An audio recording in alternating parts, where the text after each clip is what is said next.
Closing arguments in the federal corruption trial of Senator Bob Menendez began today, and they will continue tomorrow. The New Jersey lawmaker is accused of trading in political favors for gold bars and hundreds of thousands of dollars.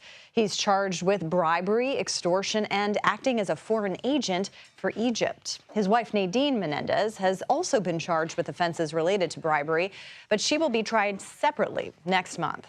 Both have pleaded not guilty to all counts. Rebecca Roiphe joins us now. Rebecca, good to see you. Thanks for being here. So let's talk about what the prosecutors have to convey to jurors during these closing arguments in order to try to win this case. Nice to see you as well, Caitlin. Yes, so prosecutors have been using this line that Senator Menendez put power up for sale. And what they mean by that, what the proof they have to establish in order to make out this case is that he used his official position in exchange for hundreds of thousands of dollars worth of bribes. And those can be, in the form of these gold bars, cash, cars, favors. And so it's that actual exchange that the prosecutors will have to show in order to make out their case. And what about the defense? What's their strategy been here?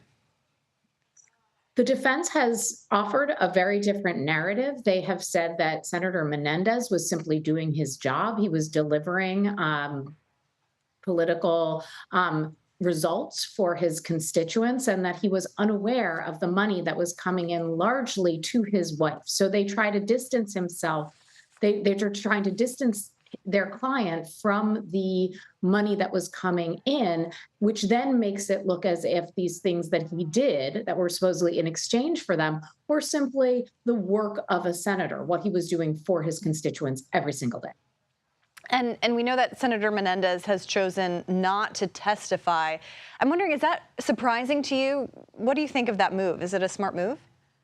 Yeah, I mean, it's not surprising. It is rare that a defendant takes the stand. It happens sometimes, but it happens very rarely. And that's because it's an extremely risky move. And that's because, of course, the prosecution bears the burden of proof. They have to prove their case beyond a reasonable doubt.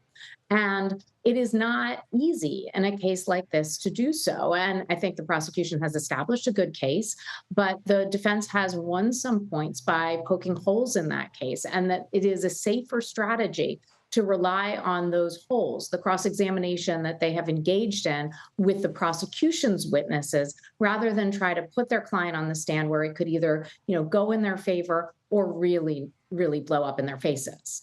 And if viewers think that Menendez has been in the spotlight for some time, they're right to think that, because this case is happening some years after a mistrial was declared in that separate corruption case against the senator. I'm curious if that might factor into this trial at all.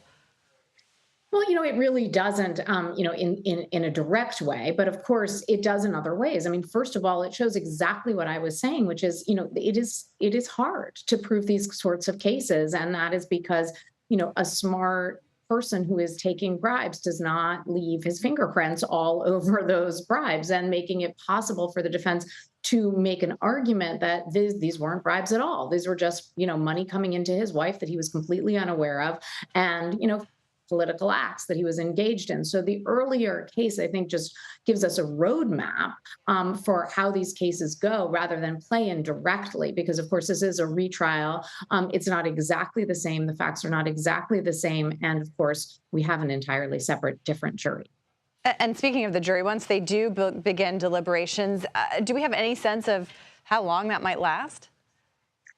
We really don't. I mean, it's like reading tea leaves to try to figure that out. It really depends on how the jurors go into that room. So if they go into that room with a very similar mindset, a very similar sense of where they want to come out, then sometimes the resolution can be extremely quick. But there are other times in which there is, a group that feels one way, or one juror that feels a different way.